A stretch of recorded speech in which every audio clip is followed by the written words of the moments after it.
Graça e paz, queridos, vamos orar. Senhor, obrigado pela oportunidade que nos dá de pensarmos em torno da primeira carta, segunda, terceira de João. Que o Senhor possa falar conosco, possa nos ensinar e possa nos levar a compreender o que o Senhor tem a nos comunicar nesta carta e possa também nos dar sabedoria em como nos valemos da mesma carta ou das mesmas cartas para podermos expor as mensagens ao nosso grupo-alvo. Nós oramos, Deus, em nome de Jesus. Amém. Queridos, a primeira carta de João, que foi escrita por João, fala de comunhão, ou seja, a sua ênfase é comunhão. E é uma máxima aqui de Spurgeon que diz: se formos fracos em nossa comunhão com Deus, seremos fracos em tudo, a enfatizar a importância de termos comunhão com Deus. Ah,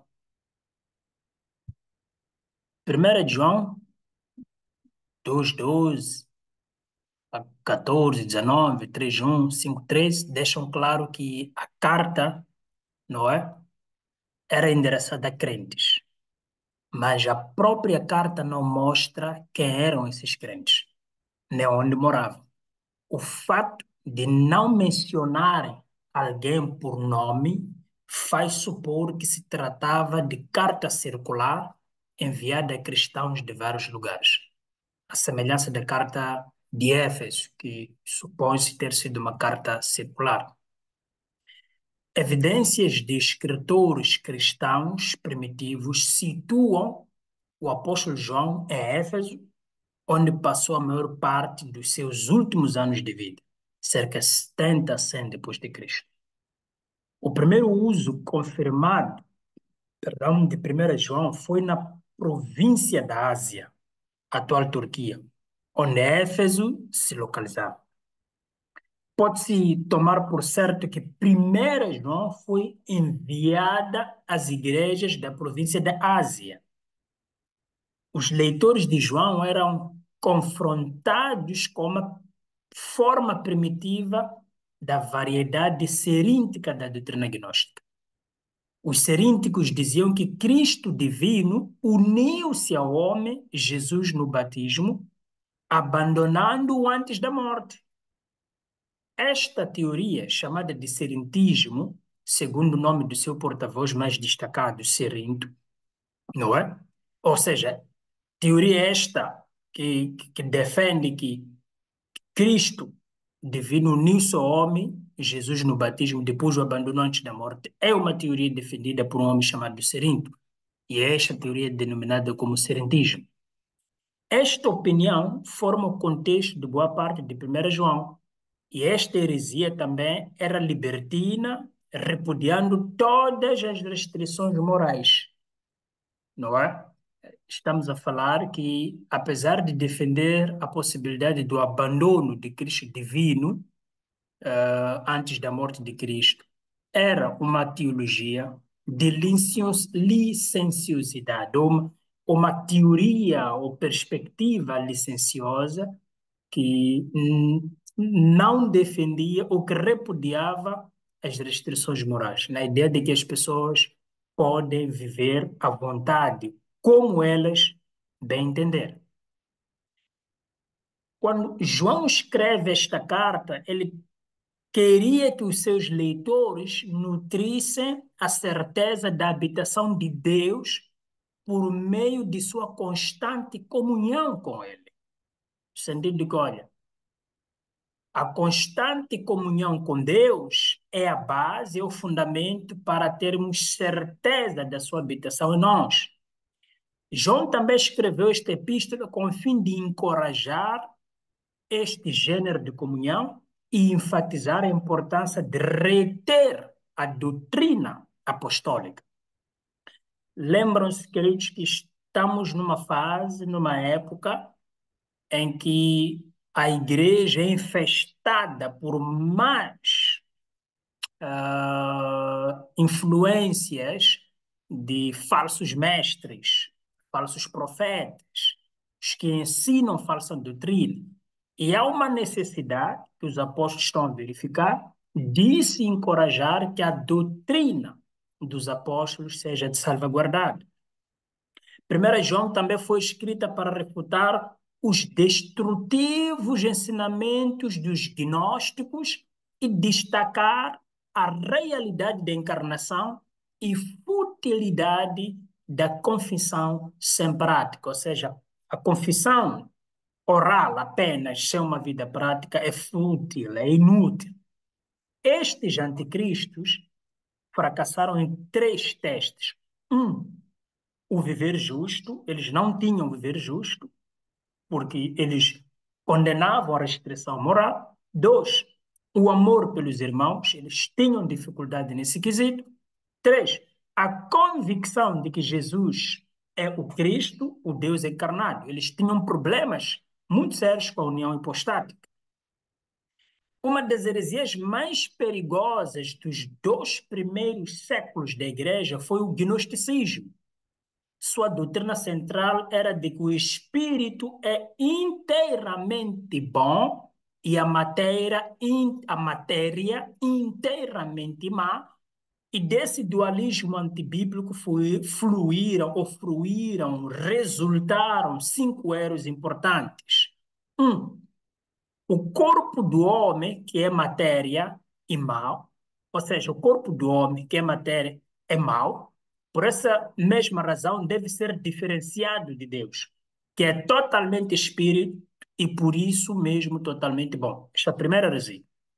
A segunda, a salvação é escapar do corpo, sendo obtida não mediante a fé em Cristo, mas por meio do conhecimento especial, gnosis, de onde deriva o termo gnosticismo.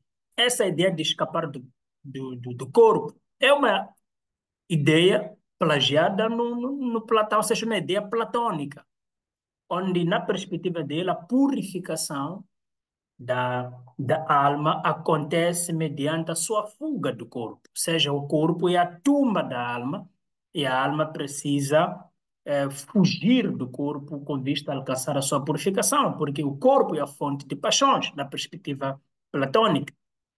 E a questão do conhecimento, quanto mais conhecimento tiver, provavelmente poderá estar bem posicionado na ilha de bem-aventuranças. E esta colocação platônica é uma heresia que vai tendo suas variações, não é? Platão lançou essas bases e os gnósticos foram trabalhando essas heresias, tendo variações, mas tendo a mesma origem platônica em termos de suas bases, em termos de suas raízes. Três, a verdadeira humanidade de Cristo era negada de duas maneiras. Alguns diziam que Cristo parecia ter corpo, era uma espécie de aparência. E essa teoria era chamada de docetismo, dokeio, não é? Parecia ter corpo, não é que ele tinha corpo, mas era uma questão de aparência. A outra maneira que negava o mandato de Cristo é que outros diziam que Cristo divino uniu-se ao homem Jesus no batismo, já tínhamos falado, essa perspectiva de Serinto, abandonando-os antes de morrer. Ou seja, o Cristo divino abandonou Cristo humano antes de morrer. Teoria esta chamada de serentismo, como já tínhamos falado, segundo o nome do seu porta-voz mais destacado, Serinto. Quatro, estamos a falar dos erros importantes. Como o corpo era considerado mau, devia ser tratado com rigor. E essa forma ascética de gnosticismo forma o contexto da parte de Colossenses. Penso que teríamos discutido um pouco sobre o gnosticismo em Colossenses. 5. Paradoxalmente, esse dualismo levava à licenciosidade. Neste caso, a uma vida imoral, a uma vida sem restrições, a uma vida que era libertina. O raciocínio era que, como matéria e não a violação da lei de Deus era considerada má, a violação da sua lei era consequência moral. E o gnosticismo com o qual o Novo Testamento lida era uma forma primitiva dessa heresia, não o sistema todo desenvolvido e já complexo dos séculos 2 e 3 depois de Cristo. Agora, qual é a palavra-chave que nós podemos ter em João? Temos a questão de comunhão, porque a ênfase da carta de João é comunhão, e o versículo-chave que nós temos aqui é 1 João 1, 3 a 4, podemos ler. O texto diz: Sim, o que vimos e ouvimos, isso vos proclamamos, para que também tenhas comunhão conosco, e a nossa comunhão é com o Pai e com seu Filho Jesus Cristo. Estes ensinos vos escrevemos para que a nossa alegria seja absolutamente completa. E o capítulo 5, versículo 11 a 13, diz o seguinte: E o testemunho é este, que Deus nos concedeu a vida eterna, e essa vida está em seu Filho. Quem tem um filho tem a vida, quem não tem um filho, Deus não tem a vida. Estas orientações vos escrevi a fim de saberdes que tendes a vida eterna, a vós outros que credes em o nome do Filho de Deus. E esta é a segurança que temos para com ele, que se lhe fizermos qualquer pedido de acordo com a vontade de Deus, temos a certeza de que ele nos dá atenção. E se estamos certos de que ele dá atenção a tudo quanto drogamos, estamos convictos de que recebemos os pedidos que lhe fizemos. Ou seja, eu corri muito e até cheguei mesmo no 15. E o capítulo-chave é 1. Qual é a vista panorâmica desta obra, deste livro, desta carta de João?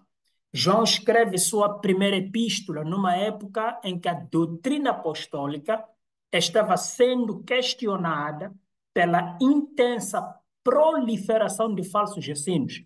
Já tínhamos falado isso, que é uma época em que os falsos ensinos não só são externos dos judaizantes, mas também são internos de alguns mestres, neste caso falsos, mestres que emergem de dentro da igreja. Primeira de João refuta as doutrinas errôneas e estimula seus leitores a andar no conhecimento da verdade.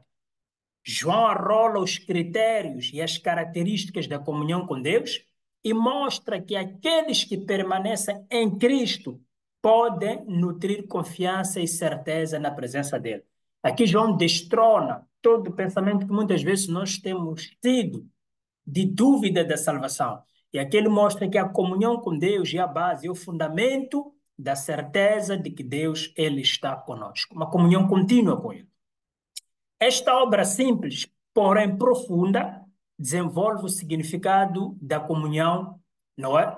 E nós podemos ver aqui o que é apresentado. Temos aqui as bases da comunhão e comportamento da comunhão. Nas bases da comunhão temos condições para a comunhão, segundo João, que é andar na luz, confissão do pecado, obediência a seus mandamentos, amor recíproco. Isto é o que João entende como condição para a comunhão. E cautelas para a comunhão, que é amor ao próximo e ter cautelas. A cautela é amor do mundo e o espírito do anticristo. São essas coisas que temos que acautelar-nos delas, porque podem quebrar a comunhão na vida do cristão, que é amor ao mundo e o espírito do anticristo.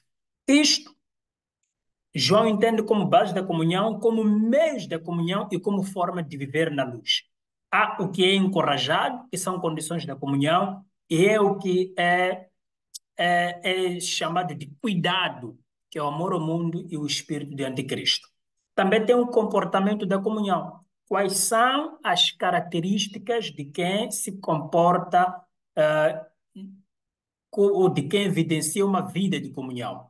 Temos a pureza de vida, prática da justiça, amar de fato e de verdade, provar os espíritos, discernir os espíritos, amar como Cristo amou, neste caso, amor incondicional.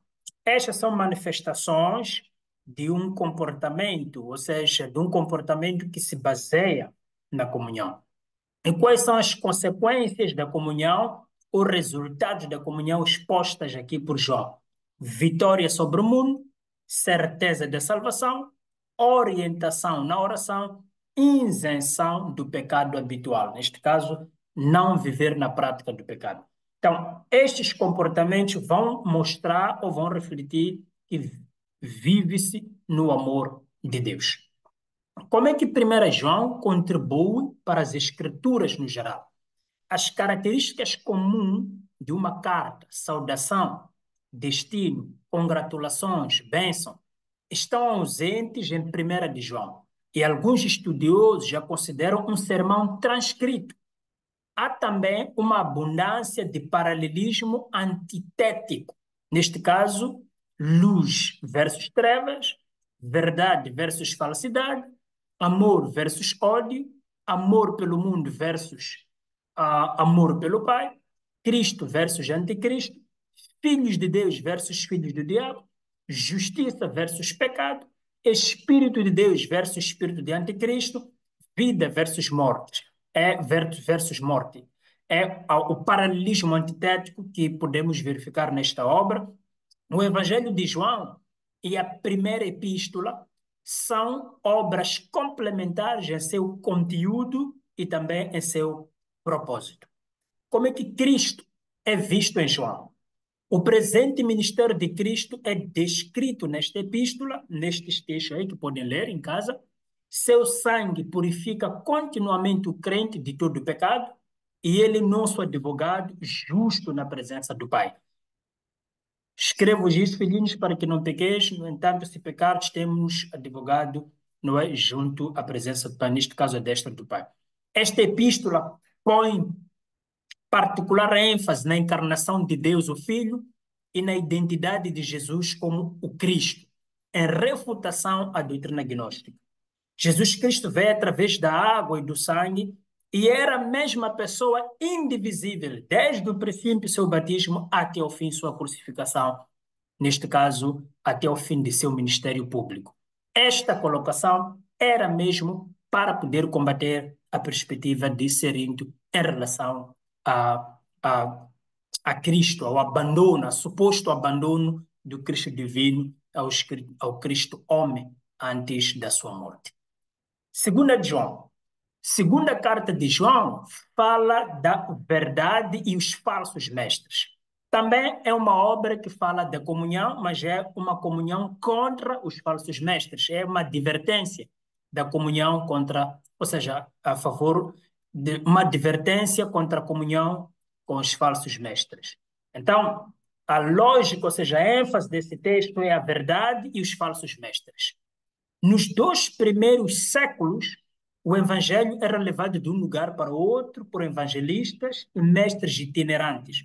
Os que não ficavam num único lugar, eles iam de lugares em lugares. Os crentes costumavam acolher esses missionários em casa, dando-lhes suprimentos para a viagem quando partiam para outro local. O mesmo que acontecia com Jesus, não é? Havia um grupo de mulheres que acolheu Jesus e apoiavam o ministério de Jesus. Acontecia também neste período, onde os crentes poderiam acolher os missionários e lhes suportavam até de mantimento para que pudessem continuar a sua viagem missionária. Com os doutrinadores gnósticos, ou como os doutrinadores gnósticos também dependiam dessa praxe, neste caso prática, Segunda João foi escrita para conclamar ao discernimento no apoio aos mestres itinerantes. De outra forma, alguém poderia, sem querer, estar contribuindo para a propagação da heresia e não da verdade. Naquele processo de apoio, de hospedar os mestres, poderia-se correr o risco, e neste caso os mestres itinerantes, podia-se correr o risco de um irmão acolher o mestre itinerante, que é um falso mestre, e por conta disso ele estar a apoiar o avanço da propagação das heresias. É por isso que João escreve para combater e para divertir a igreja em função, ou seja, diante dessa situação. Esta carta foi escrita para recomendar a senhora eleita e sua família e adverti-los sobre o perigo dos falsos mestres. João escreveu como um lembrete para que eles continuassem andando em obediência ao mandamento de Deus, de amor recíproco, apesar dos falsos mestres. Então, é uma exortação prática de que eles continuem andando em obediência em amor recíproco entre eles. Escreveu também João com o propósito de trazer uma advertência para que os crentes ou os fiéis de então não se associassem nem recebessem os que não reconhecem a verdade acerca de Jesus. Esta é uma exortação doutrinal, porque podia-se correr o risco de aceitar pessoas ou receber pessoas e apoiar pessoas que não estão difundindo a mensagem de Cristo, mas estão difundindo heresias. Tinha havido um cisma na igreja, uma divisão em algumas igrejas, onde os partidários do ER se haviam retirado para formar o seu grupo, assim como acontece hoje, em que as pessoas saem, vão formar os seus próprios grupos para continuar a pregoar ou a defender os seus ensinamentos, em alguns casos fora das Escrituras. Alguns destes, porém, tinham se transformado em ensinadores ambulantes, itinerantes, que procuravam penetrar nas igrejas menores, imaturas e fracas, e esta epístola contém advertência contra eles. Então, são esses mestres que resultaram daquele cisma de algumas igrejas que estavam a se infiltrar em algumas igrejas menores, imaturas, por sinal também fracas, estavam ensinando doutrinas que eram contra as Escrituras. A palavra-chave aqui é evitar os falsos mestres. Esta é uma colocação mesmo muito forte que João apresenta da igreja poder evitar os falsos mestres. Em João, capítulo 1, no versículo 9 e 10, o texto diz o seguinte: todo aquele que não permanece no ensino de Cristo, mas acredita estar indo além dele, não tem Deus. Porquanto quem permanece na sã doutrina tem um Pai e também o Filho. Se alguém chegar a vós, mas não trouxer essa doutrina, não recebais nas reuniões em vossas casas, tampouco o saudeis. É questão de evitar os falsos mestres. Qual é a vista panorâmica de segunda carta de João? Esta breve carta tem muito em comum com a primeira de João, inclusive uma advertência sobre o perigo dos falsos mestres que negam a encarnação de Jesus. João estimula seus leitores a continuar andando em amor, mas os exorta a cultivar o discernimento em sua expressão de amor, porque podiam, sem discernimento, estar a pensar que estão a praticar o amor, enquanto que, no fundo, estão a apoiar os falsos mestres que estão disseminando heresias. Verdade sem amor produz severidade autocrática, mas amor sem verdade conduz ao sentimentalismo cego. Andar em amor não deve separar-se de andar em verdade. Falando a verdade em amor, é o que Efésios fala, Efésios 4,15. E os crentes não devem revelar-se hospitaleiros para com os falsos mestres que distorcem a doutrina central do cristianismo. Neste caso, distorcem a pessoa e a obra de Jesus Cristo. Então, por isso temos aqui, nesta vista panorâmica, persistir nos mandamentos de Deus e não tolerar os falsos mestres. Daí que João vai começar com uma saudação e vai instar a igreja a andar na verdade e andar em amor, que significa andar nos mandamentos das Escrituras ou de Deus, que é a prática da verdade. Mas também vai instar ou vai advertir a igreja a não tolerar os falsos mestres, que significa a doutrina dos falsos mestres, evitar os falsos mestres, depois ele dá uma bênção final. Aqui é a ideia de a igreja, os fiéis, guardarem-se dos impostores, proteger, não, ou seja, guardarem-se dos impostores e proteger a verdade. Neste caso, não tolerar os falsos mestres. Uh, Continuando aqui, não é? As três epístolas de João desenvolve o tema de comunhão. A primeira focaliza a comunhão com Deus, estamos a falar da primeira epístola já refletida, pensada e discutida. A segunda reflete sobre a comunhão proibida com os inimigos da verdade e a terceira, comunhão com os arautos da fé. Então, todas as epístolas têm um denominador comum que é comunhão. Enquanto que a primeira é uma comunhão encorajada com Deus, a segunda é comunhão proibida com os inimigos da verdade e a terceira comunhão com os arautos, os mensageiros da fé. Esta carta é o segundo livro mais breve da Bíblia, neste caso a segunda carta de João. E terceira de João é ligeiramente mais breve. Os primeiros 6 versículos são positivos em natureza, mencionando verdade 5 vezes e amor 4 vezes. A última metade da carta é uma advertência negativa. E estas duas palavras não são de modo algum mencionadas. Se considerar o ponto de vista literário da senhora eleita, então, segundo João, é o único livro bíblico destinado à mulher. Isso se considerar-se que, de forma literária, foi endereçada a uma mulher. Mas há um debate muito acirrado em torno disso, que não temos tempo para discutir à luz disso. Cristo em 2 João. Nesta primeira epístola, João refuta o mesmo erro relativo à pessoa de Cristo, como fez em sua primeira epístola. Uma vez mais, enfatiza que aqueles que não confessam a Jesus como vindo na carne são enganadores que devem ser evitados. Entretanto, aquele que permanece na doutrina de Cristo mantém relacionamento com Deus. Esta é a forma como a segunda carta apresenta Cristo.